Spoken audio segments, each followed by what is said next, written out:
Welcome to Ofada Junction in Ogun State, a bustling intersection where roads meet. Just a short drive from Lagos and beyond the boundaries, this area reflects the stark realities that cities on the outskirts face from urban sprawl. In this documentary, we journey through the art of Lagos-Ibadan Expressway to examine the expanding development and explore the ripple effects of unplanned development.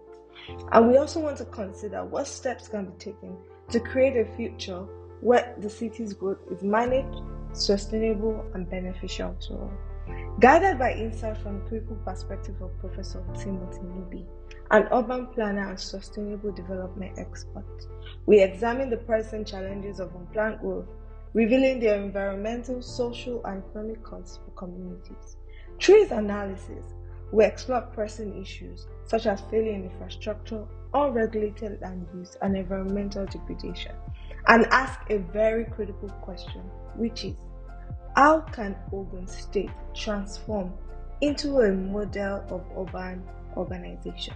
And what lessons can it draw from Lagos' struggle with urbanization? Join us as we seek answers to these questions. Well-planned Ogun State is a tourist destination, real estate investment destination, be recreational, be industrial, be health, evaluating the state of our environment across the country. So thank you for inviting me to be part of the series. My name is Professor Timothy Nubi. I am the current director of the Center for Housing and Sustainable Development. In my past life, or what do you call it, I was formerly the Dean of the School of Environmental Sciences. But that's becoming long ago now, 2015, 2016. You're welcome, sir.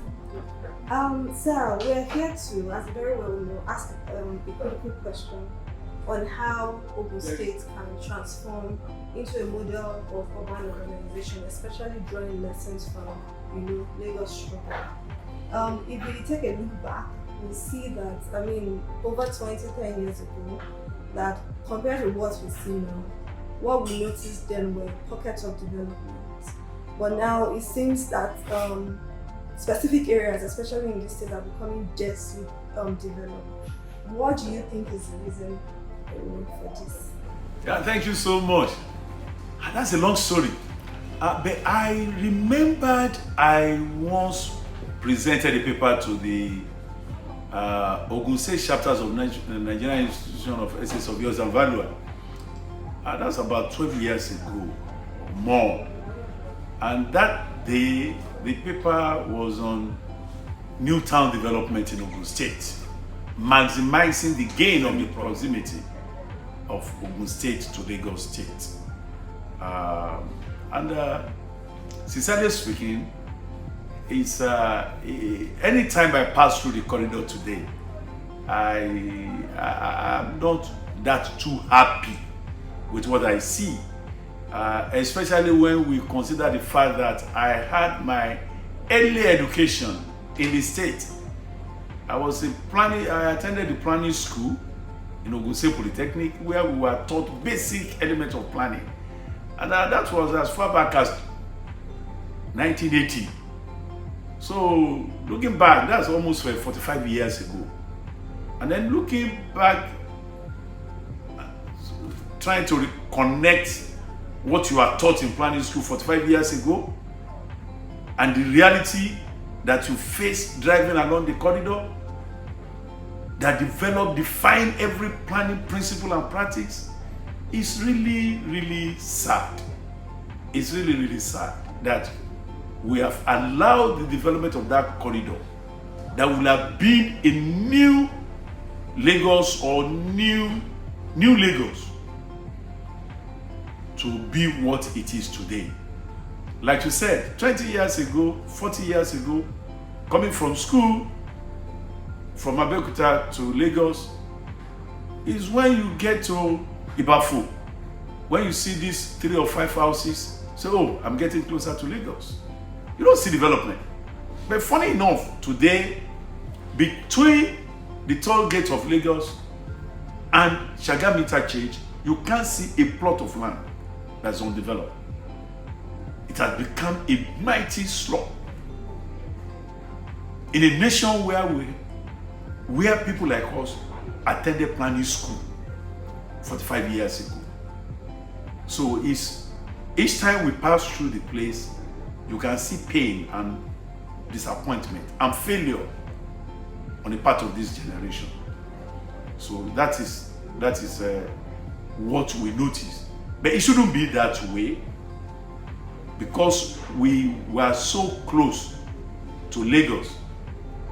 That actually gives us the opportunity, and that's why they call us the gateway state.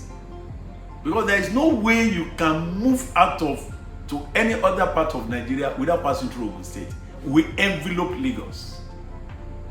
And we all know what land is and what planning is in Lagos. So, but we really have not really handled things well. Today you see Bafo, big settlement. You see Mowe, extremely big settlement. But things were just happening haphazardly. We can pardon development that took place in the inner Abeokuta, inner Ijebu-Ode, inner Ilaru years back. But we can't pardon what we see here today, because Nigerian Institute of Town Planning is about 50, 60 years in existence. So, with a crop of experts that are there, is it redeemable? Maybe. Because if we really want to redeem it and really maximize the benefits, those opportunities are there. We can wake up, roll our sleeves, and really go back to the drawing board and correct those anomalies. Because it's ugly to say, it's ugly. When you get to Mowe, when you get to Ebafo, when you see that, what we were not seeing in Lagos, what in present day Lagos, is what we see along that corridor today. And you wonder, and unfortunately, several people, millions of people that are working in Lagos, seeing the evolution of Lagos, they were the same people who are living in these places. I think that's what my reflection now on how we miss it and allow those major settlements. You need to go inside. You need to go inside to places they call Shimawa. You see development that are bigger than our so-called Ijebu-Ode Abeokuta. That's the truth. Because between that express road, Lagos-Ibadan express road, you drive kilometers, almost joining Kurudu and Shagam today.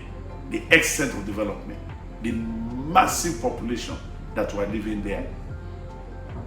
And today we can say that after Lagos, Ogun State is the industrial capital of Nigeria.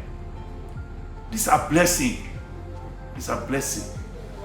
We have higher institutions, so many universities along that corridor, so many churches that have drawn to that area real estate development, to that corridor. But this modern development were interposed with haphazard traditional development that's just not making sense out of that corridor. Thank you, sir, for sharing your thoughts. I mean, we can feel the passion with which you're speaking, being an expert yourself. And you started to, speak to the solutions. But before we go there, you mentioned that the area is experiencing pressing challenges due to this unplanned growth. What are the critical infrastructure challenges that are most apparent, and in which areas are they most noticeable? Yeah, infrastructure challenges. Sincerely speaking, you will not even believe that when we say infrastructure, the most feasible and critical, the road infrastructure, the electricity, water. Go to that corridor. Just take those three variables, those three factors, or three infrastructural facilities and services. You are not in existence. Go to the length and breadth of that place. We have places like Asese, Mowe, Bakuro. You will not believe these places. when you get there.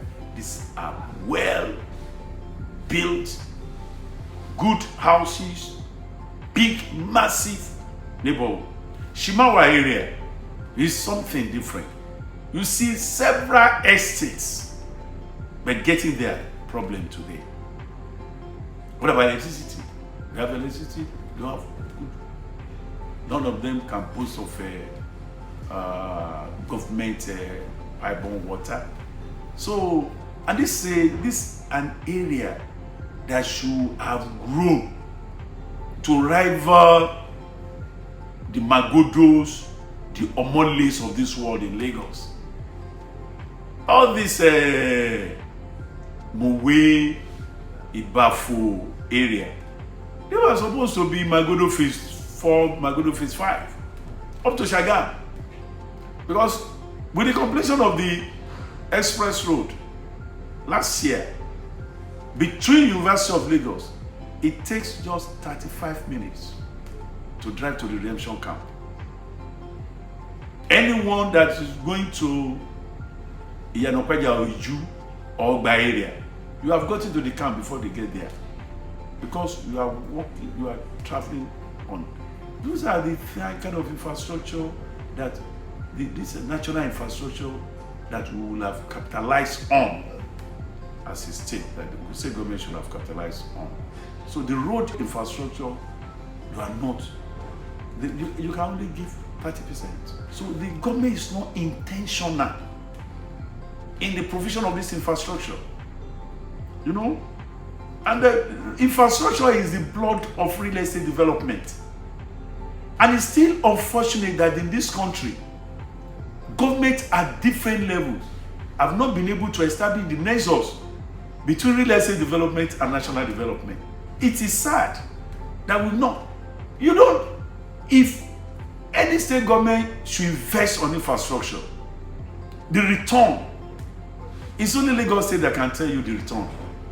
In form of service charge, land use charge, that you will charge if you bring development to any area. It's always a win-win. It's always a win-win. I remember Kennedy that said that America does not have super highway because America is rich. They say America is rich because America has super highway. It's the super highway that will bring prosperity to any nation. Invest on infrastructure. Open up. Let there be access. The land value will increase. Investors will come in. There will be direct investment. There are so many. If you get to Mowe today, there is a resource center in Mowe today that you can only see 2 or 3 of such in the entire country. Big resort built in the middle of nowhere that people will find it difficult to even access and use. And these are things that will bring prosperity to the state. These are infrastructure, these are services, these are real estate development that the state government would charge land use development fee, and a lot of IGR, a lot of revenue will come to the government to cover. But you must develop this infrastructure first. You must develop this infrastructure first. So that actually leads me to the question of who is planning, who is in charge of planning? Who is in charge of planning? Who is in charge of planning? Like I said earlier, I was in Ogun State Polytechnic, 1980 to 1982. And I studied planning. And there were things they taught us. You want to grow up and see what you are taught in classroom, seeing it around you. Well, you get on wondering when you get there that what is going on along this corridor. I'm telling you, if you carry your camera and visit that place, you will be amazed. There is an estate they call Ashimolu Estate, Blue Estate, Stone Estate, this and that. So many estates along that corridor. So many estates along that corridor. and people struggling every day to get to this estate. You are talking of a corridor where 3-bedroom flat is going for 40 million, 50 million. That's a real estate market that has evolved. But you just see these several houses in the middle of nowhere, because getting there becomes very difficult. I want to appreciate Ogun State government for doing the one lane between Mowe and Babalanturu Road after Ofada. But I pray that they will quickly do the second lane. But that's where the wealth of the state is locked up. That's where the wealth of the state is locked up. When you do road, when you do infrastructure, you come back and collect land use charge. That's what Lagos is doing. That's why they are making their IGR. So they are not too far from us to learn from them. All of us were in Lagos. We're in Lagos benefiting from the good facilities that has evolved in the last 20 years. It's never too late for us too. So when you look at planning, when I told you, I said, that corridor was designed to be a big city of almost 10,000 housing units between that Ibafu and the Shagam interchange. But who implemented? Where were they when all this sporadic development came up?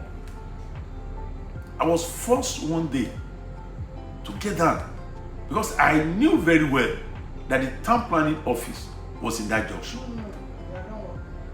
The town planning office was in that junction.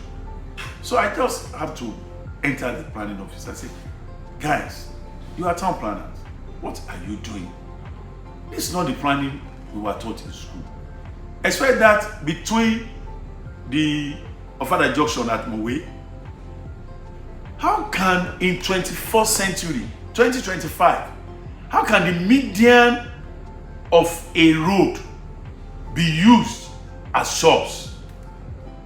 It's so funny. Such places in Lagos, that's the kind of space we see between Maryland and airport, where government planted shrubs and beautified. But when you get there, you'll be ashamed that who is in charge here? And that was the simple question I asked then when I got to the office. What's really happening there? And those guys, in frustration, they said, sir, it's not that we don't know what to do. It's a big problem. What you see here is from those that are selling here, the plots were allocated to them by the people in the Ministry of Environment. How can the people in the Ministry of Environment be allocating store? The median of a road, and you see people selling goats in the median of the road. People selling road, people selling all sorts of things where there are supposed to be flowers, where there are supposed to be shrubs, where there are supposed to be street lights. I remember Governor Benga Daniel. Benga Daniel did the median of Shagam interchange to Abeokuta, planted shrubs and put street light where no one was living. How much more where we see that several estates, several modern buildings. From that place to Jehovah Witness, you see median of the road built everywhere, messed up. So where is beauty? The city is about beauty. It's about functionality and beauty. But even when the town planning office there, the small town planning office, before they even enter their office, it's tug of war. They have to fight the market women who are selling on their gate to pack their wares for them to drive in. They fight every day there. And they say that the Ministry of Environment that allocated the space. Who does that in 2025? Who does that? And with all this uncontrolled, uncoordinated, the real value of the area diminishes. It takes hours to drive out of that road because of all this bottleneck that they have created there. So, like I said, the planning people, they said their hands they were limited, because as much as they tried to control development there, other ministries were the ministries that were in charge of all these abnormalities. So, but that is the way we have found ourselves. Thank you, sir. Sir, you've spoken in parts to the measures to be taken, but can you give us, more measures that could be taken to correct or mitigate the current planning issue, especially speaking to the critical stakeholders that must work together to make it? Yeah, thank you so much. You see, what I have always been saying is that until we have strong institutions, this nation will move in nowhere. Until we have strong institutions, until we begin to empower our institutions and people begin to obey. Why should anyone disobey the planning officer? Why should a planning officer be afraid of doing his work? Why should they? But we are, like I said, we are where we are. But it doesn't mean that we should die in that abnormality. Planning is always a continuous process. So we plan, we see the effect of our plan, we look at the failures, we see how to correct it. But I am saying that there is a master plan for that area. That master plan has been violated. What we need to do now is to review the master plan and take into consideration the reality on ground and replan to fit into this. Because planning is not only a plot of land here facing this direction, the road facing this. Planning is comprehensive in nature. It will tell you the number of people that are living there, the schools that must be there, the capacity of electricity they require, the water need of the area, the hospital health need of the area. All these are. And I believe that Ogun State government should just wake up to that reality. Our governor, the joy I have is that our governor is exposed. He's not a local governor. He's someone who lived his life overseas and has experienced great development and have lived in great and working cities. And I'm just believing that he will just, in these last few years of his government, since there is nothing like second term again, he will just focus on cleaning that area and giving Ogun State cities befitting status that will attract tourists, that will attract investors. We need to replan. In the next 1 or 2 years, Ogun State government should come up with master plan for its cities, like we are doing in Lagos. Lagos has Ikorodu master plan, they have Ekpe master plan. Let's begin to have master plan for Ijebu-Ode, master plan for Ekpe. Ekpe has joined literally with Ijebu-Ode. Many people are living in Ijebu-Ode today and are working in Dangote refinery in Ekpe, in Lagos. So we have the opportunity to really maximize our proximity. But the starting point is that we need to commission master plan for those cities. Abeokuta is old enough to have his master plan. It's the master plan that will tell us that this is the direction we should go in the next 25 to 30 years. It's through the master plan that we can correct. But there must be no further development that is not in accordance with the master plan. We need a master plan. And it is today. We need it as early as yesterday. And we just must invest into it. It's not cheap, but we must invest into it because there lies our tomorrow as a state. Thank you, sir. We would like you to share your final thoughts. This is more futuristic. We want to just pick your brain a little. What would a well-planned Ogun State look like? If Ogun State is well planned and the basic infrastructures were provided, I'm assuring you that in the next 10 years, Ogun State will be one of the richest economy in the entire world. It will going to be, because today people say it's on record that if Lagos State is a country, Lagos State will be one of the between 6 and 10 countries, richest country in the world. So, Ogun State has that big potential to be a prosperous state. Ogun State, with basic infrastructure, the way real estate is coming up, and real estate accounts for 71% of the wealth of any area, including nation and the state.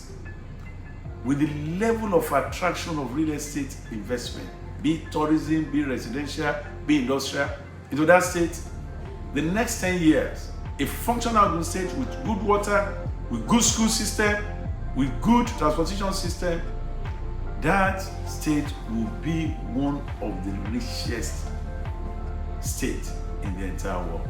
So it is not its location advantage.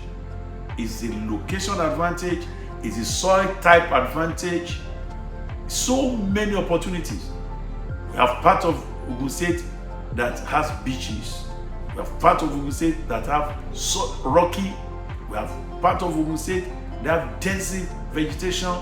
The soil type is so friendly for real estate development.